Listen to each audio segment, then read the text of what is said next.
being transparent, being able to discuss things with people, not being afraid to say, listen, this is just the way it is. Learning how to push back. My career really started to kind of go somewhere is when I was just willing to be able to be transparent. The more you do it, the more you realize people aren't going to yell at you, but they're going to want to understand and work with you. And then in turn, you start really wanting to work with people and understand their point of view. And that's really how you move forward.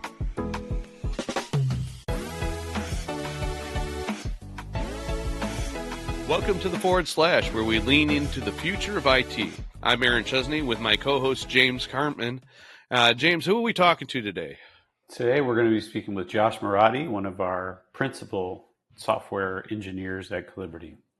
I'm Josh Marotti. I've been in IT, for like around 25-ish years.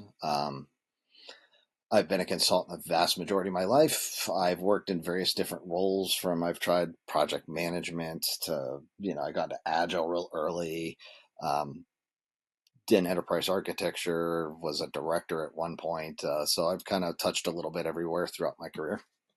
And I've been with Calibrity a pretty long time. I'm coming up on 8 years. So I have an interesting factoid here that was handed to me that you're also an NFL referee.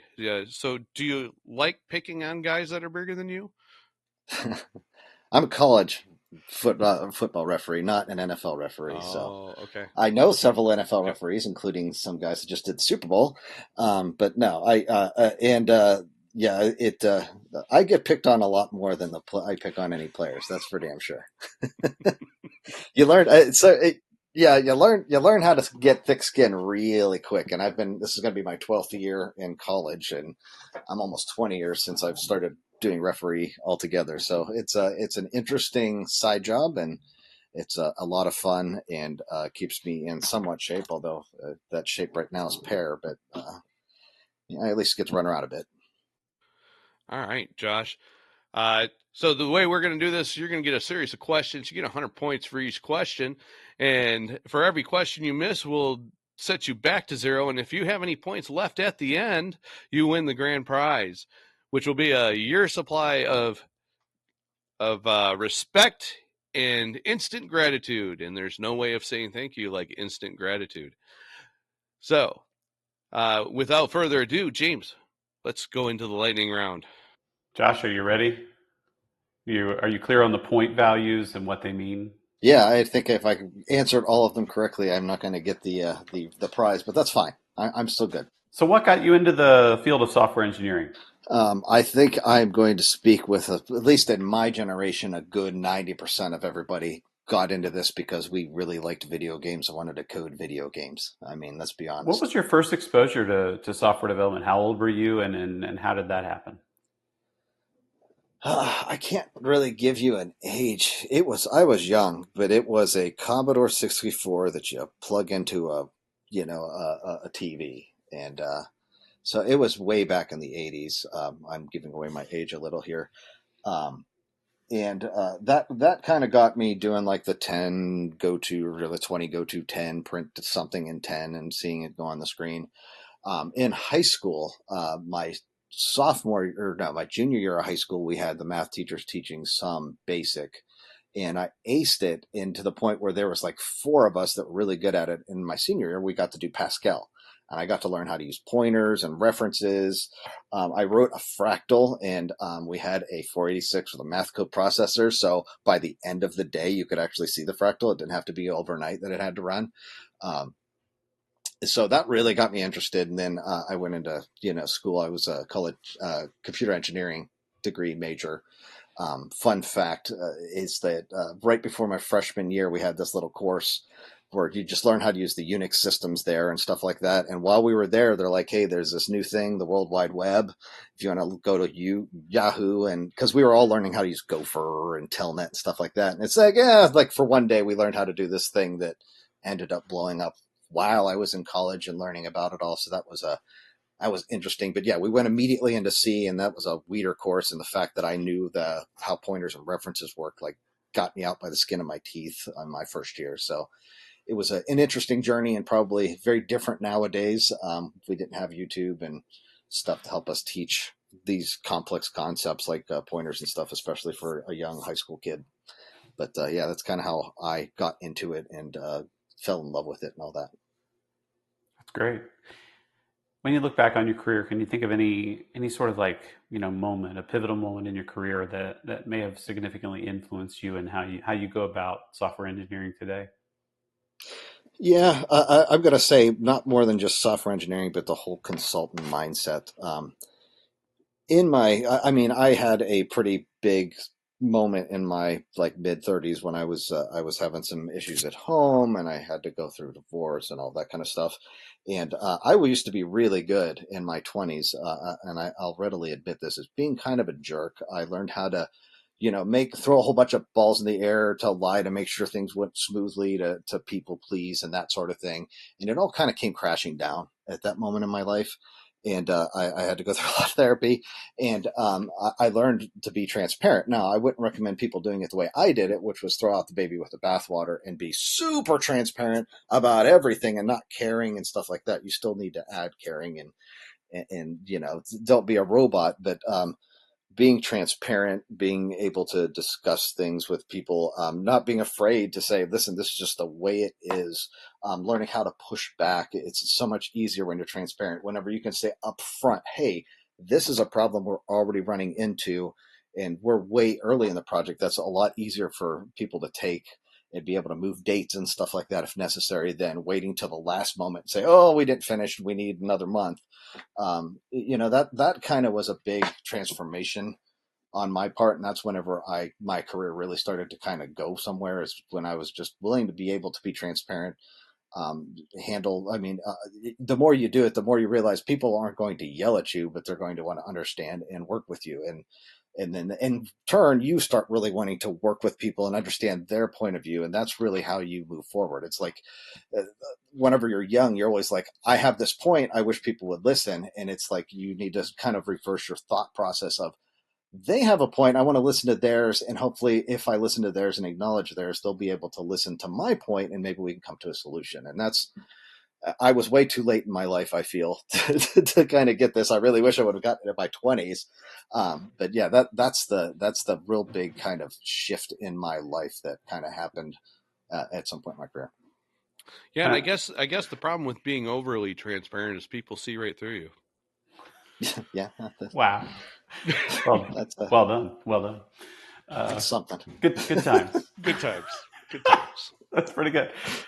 So, I mean, I don't know. Don't sell yourself short on the violent swings. Going all in. That's kind of the way our entire industry works, right? Oh, hey, this DevOps thing. Okay, there's no data centers ever. Let's run everything from our laptops. Like you build it. You know what I mean? It's just these violent pendulum swings with the whole industry. So I think you fit right in. Yeah. Well, you mentioned a little bit of advice, but we had a question here about that, kind of jotted down about like if you had any advice to give to an aspiring young software engineer or an aspiring young consultant, what would that be to help them excel in their career? This is a canned response that everyone that's ever been mentored and reported to me has heard. And that is, find 3 things that everybody hates or no one wants to do and become an expert at it.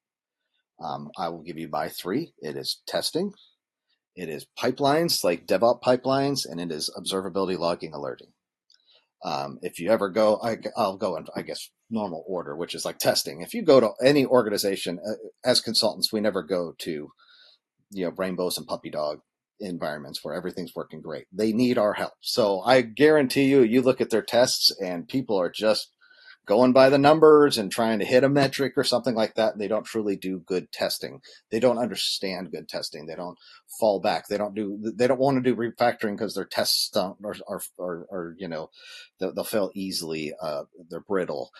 So learn how to do that really well and just go in there. It's like when I'm first on a project, I want to go. It's funny. I was just talking to Daniel Silva about this yesterday.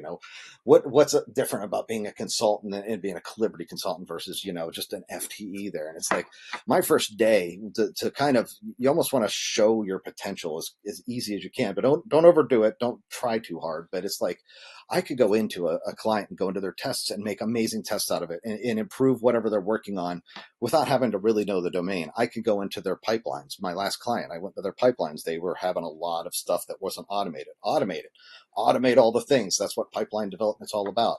I don't want to hit buttons and push things and wait for responses. No, just put it into the pipeline and let it do it automatically. Every single organization dashboards terribly, alerts terribly. You should be able to go to one dashboard, see the entire system, green, yellow, red, everywhere when necessary. And red really means things are down. Yellow means that, yes, there's a consistent problem, and green means everything's good. And if you do that, the yellows and reds pop out like crazy. And it's really easy to say, hey, there's a potential problem here, or this system's down. We need to know how they're all related and what all's missing and down. And that sort of thing. I mean, stuff like resiliency is big nowadays. Containerization. You understand these things that some people don't quite understand. You can really stand out, and you could really be very, very important to a group early on, and really be able to, because you're doing stuff people don't like. I mean, who doesn't want someone like that on if someone wants to do documentation, you can be on every one of my teams. You will be my right-hand person. I will love you to death because I hate documentation. So just find some things people hate and be great at it, and you will really stand out, and it'll really help further your career because people will want you around. That's great. And good advice. So that brings us to the halfway point. So far, you've got a perfect score of 300 points. So let's take a break to know you a little better. What would you say your favorite skill is outside of IT? I used to think that I was really good at seeing other people's perspective, but I've known too many people that do it so much better than I do. Being able to try to put myself in the feet of other people, and it makes, like whenever, and it all relates back. You do great at your job. I could take my best trait is I could take a lot of heat. If you really, like, I always offer to people, if you want to yell at someone, and that's because that's the way you relieve stress, or you need to, that's the best way for you to cool off. Go tell me. I mean, I want a little bit of a heads up, but come yell at me. I literally do it. I've learned how to do it. It's a skill I've established in my reffing career and stuff like that. I can sit there and take a beating all day long. Feel free. I mean, I'm great at that, but really, I mean, what really I fall back to is trying to understand people's perspective and why they're doing the things they do. It really does. It's become it's funny coming from me, someone that talks way too much. It's like developing that listening skill to be able to try to understand people's perspective. And it could be silly things, and you can be wrong. Like, they're doing this for traditional sake. But you kind of have to learn how to ask questions, so be able to approach a conversation and say, instead of saying, why aren't you doing this thing, you idiot? It's like, I kind of need to understand why this decision was made, because I know you made this decision for a good reason. What was it? And try to take that kind of stance. And I guess I'm pretty good usually at that sort of thing. If you ever heard me vent, when I vent, I sure don't do that. I just vent to vent. But I do try to get into that perspective whenever I'm actually talking to people and having a serious conversation or something like that. So trying to get other people's perspective and get that little bit of thought process is something I really strive to do well.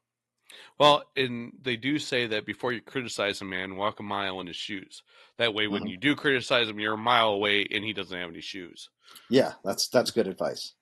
Because I could take a verbal beating, but I don't want to take a physical beating. So a mile away sounds good. Yep. I think we should start giving points to Aaron for these quips. For dad joke points. Yeah, I think that's, when they're really terrible, we'll give you 10. Yeah, that's good stuff. That's good stuff. As a consultant, and as any technologist, our field changes so much, so often. I think since we started this episode of this podcast, there's 12 new JavaScript frameworks have been invented. Right, like it's just crazy. How do you stay informed and stay up on all the latest trends and new best practices and all of those sort of things? How do you go about doing that, and how do you incorporate that into your daily work? We're just going to skip over. We're going to talk to Josh about JavaScript frameworks. Okay, this is where I'm going to lose all of the points that I just earned, for the record. Maybe this should have been my answer to my last question, but I'm going to go in a completely different direction. I'm going to roll back, I promise, to what the actual question is.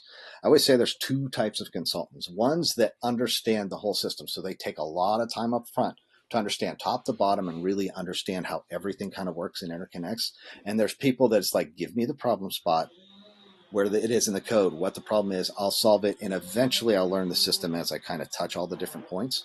I am that second person, where it's like I can get stuff done quickly, but I'm not going to understand the full system, and I'm going to have a lot of questions. And if it touches other systems that I'm unaware of, I could cause problems. But I can usually get in there quickly and learn quickly. I learn on the fly. I learn by fire. Hey, we're going to be using a container. Okay, I got to learn this now. And I don't know if that's part of like an ADHD thing with me or anything like that, but it's like it's been a long time since I've actually gone out and learned stuff, but that's also because I've got decades of experience. So it's like this works similar to how this other thing worked, and like how we used to do proxying works similar to how Spring does their proxying, and CGlib works. So it's like I already kind of have an understanding of the overall how it works. I just need the details, and I've had to learn different languages, but once you learn how functional languages work and procedural languages work, it's just syntax at that point. So I'm not the best.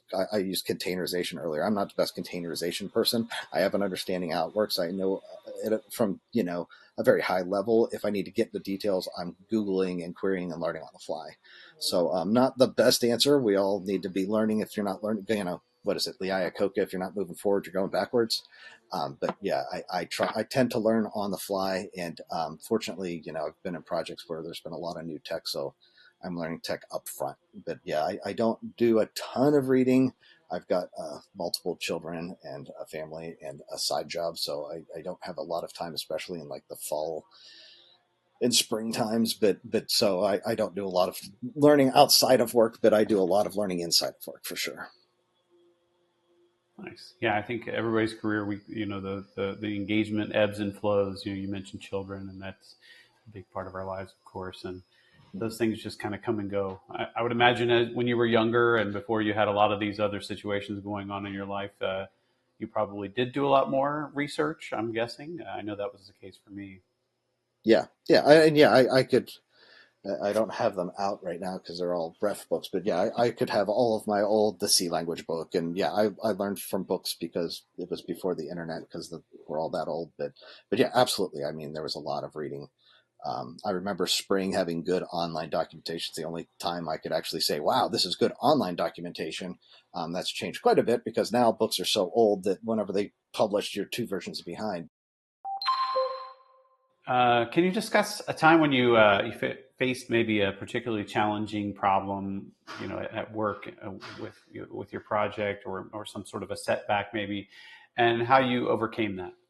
Let's say a massive online retailer. If you go like into their signage, and it looks like someone hand wrote, this is what this item is and this is the price. That's all. It's actually a specialized printer that does that, and it's all in a system. And I helped write, or not write it, but I was maintaining that system.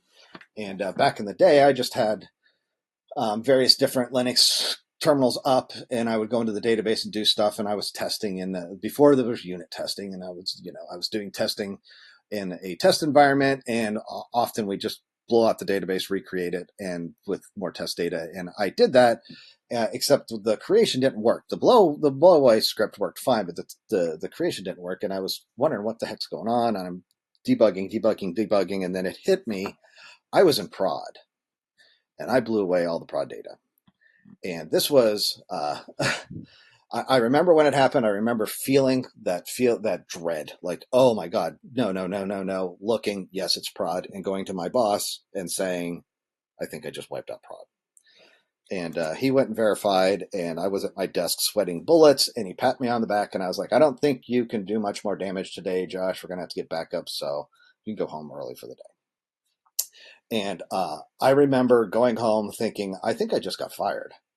And if whether I should go to work again the next day, and I did, and I wasn't fired, and it took 2.5 days to do it, and it It was a learning experience. What I did at that point was you change your terminal when you're in production to a bright red background and green writing that's hard to look at, so that you don't stay on it and you're not on it accidentally.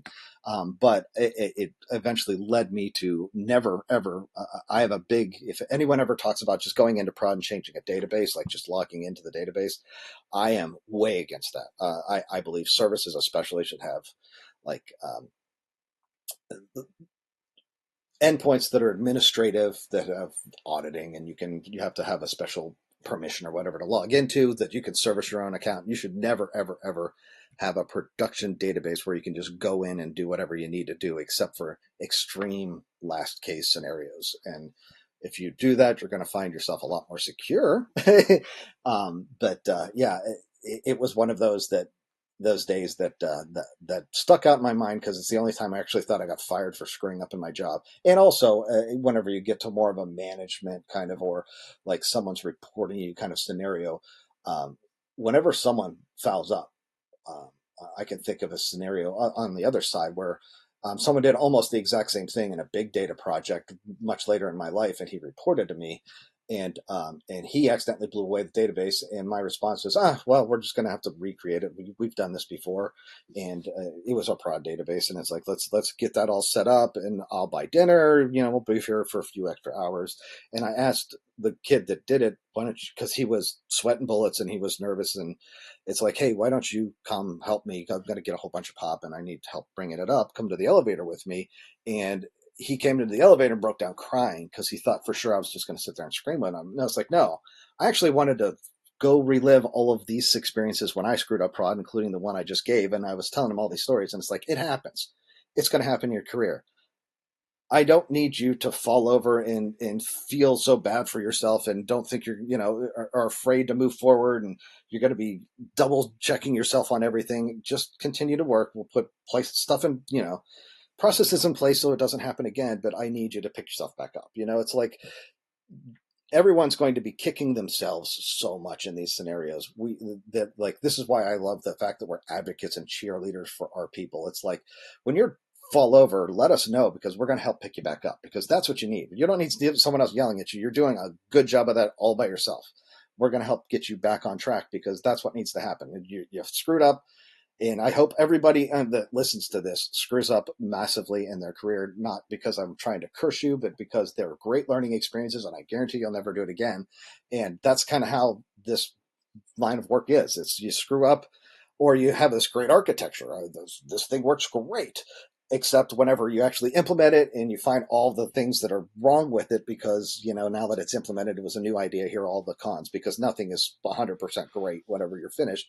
And you learn from that and move on and make a better architecture next time. It's how we move forward. So hopefully not screwing up production and costing companies billions of dollars worth of damage, but it's like, you're going to screw up. Hopefully you screw up as early as possible, learn from it, and move on. That's how we all got good in our career. Yeah, I want to go back a little bit and talk about that. Too much access is a dangerous thing. I had a system administrator once tell me, it's like, I'm going to make it so you can no longer do any work, and I am not going to touch a thing. And I'm like, well, how are you going to do that? And he's like, I'm going to give you root password. and and I'm like, no, don't do that. Yeah. I don't I don't want that level of control. Yeah. I like to have plausible deniability. Don't give me any production access that I don't need, because if something else screws up, I don't want my name coming up. So that's a really valuable tip, is like, if somebody wants to give you more access and more controls, think about that before you accept that responsibility. Mm-hmm. Yeah, I say that we do a good job of bringing people up. I'm not saying that vice presidents of sales are going to be happy. They're going to want to yell. So you don't want your name involved if you're not actually involved. Well, I think if you don't, especially if you've been around and had a little bit of a career in our industry, if you don't have a I screwed up production story, you're not trying hard enough. You know what I mean? Like, Yeah. you don't have enough passion about what you do if you don't have one of those stories. So that's Yeah. good to hear. I'm sending anyone straight to you if they purposely screw up production now. Now, I didn't say purposefully. Most people do it on accident. If you do it on accident, that's understandable. We've all been there, and we've all done that. So when you think about, the people you like to have sitting next to you on a project, or working together on a piece of code or a product, what are the qualities of those kind of folks that you like to have around you, Josh? Oh, number one, first and foremost, is dependable. I just want someone that I can give someone a task. No, and I'm not saying dependable like I give you a task, it gets done. I give you a task and either it gets done, or if you have issues, there's this fine line between going and figuring something out yourself and running your head up against a brick wall over and over again. Would you get kind of in the mode where it's like, I don't know what to do, ask the questions. I don't expect anyone working for me to have all the answers. It'd be great if you did.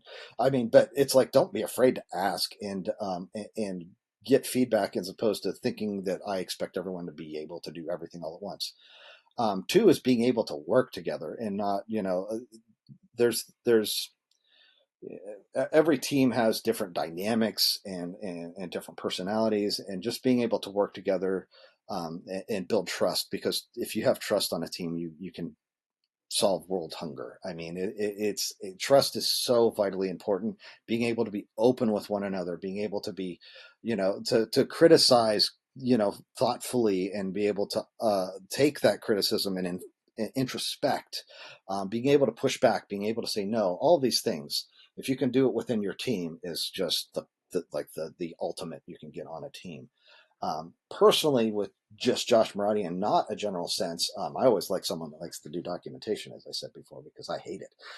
But really, I like to, my job, the way I see, because there's different kinds of leads, because I typically lead a team, but it's like, I know Aaron's a get in the weeds kind of person. You're going to be in the code a whole lot. I like to go to meetings, help get decisions off the table, let the devs do the work, and I do a lot less coding. So it's like, I need someone that I can trust is going to be a good shepherd of the code in my absence, and I'll still look at PRs and I'll still help with decision making, but I tend to stand a little higher than some other leads. So that's something very important to me, is to have like a code shepherd that I could always trust and depend on, that'll have write good code, make sure the tests are working well. We're going to cover edge cases, error handling's held well, we're logging well, all that kind of stuff.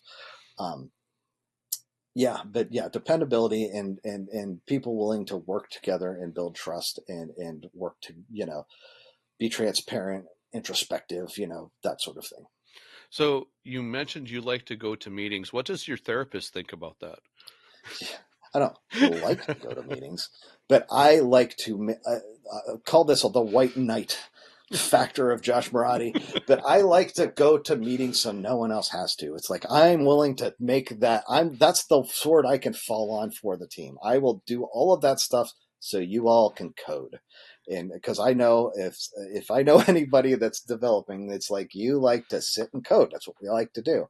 I remember being on when I was at the current client, the first year I was there, I was just a team member, because I was just put on there as a TNM to kind of break the client.